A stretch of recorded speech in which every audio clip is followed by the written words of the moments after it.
যশোর জেলার সুযোগ্য জেলা প্রশাসক মহোদয় জনাব মোহাম্মদ আজহারুল ইসলাম স্যার।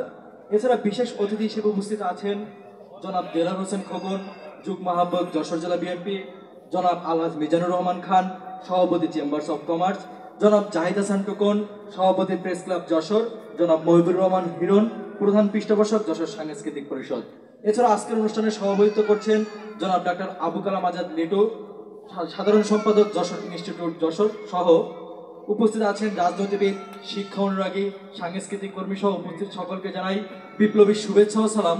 আসসালামু আলাইকুম।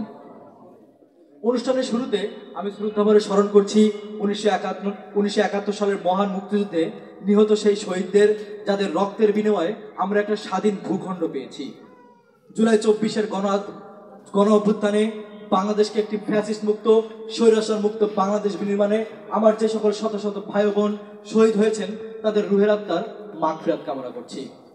24-এর গণ অভ্যুত্থানে কবি কাজী নজরুল ইসলামের ভূমিকা ছিল অনবদ্য।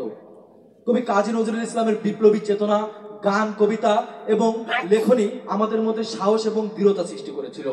কবি কাজী নজরুল ইসলামের লেখনীতে এই সারা বাংলার জনগণ একত্রিত হয়ে তাদের শাসন, শোষণ ও নিপীড়নের বিরুদ্ধে তাদের ন্যায্য অধিকার প্রতিষ্ঠার লক্ষ্যে উদ্বুদ্ধ হয়েছিল।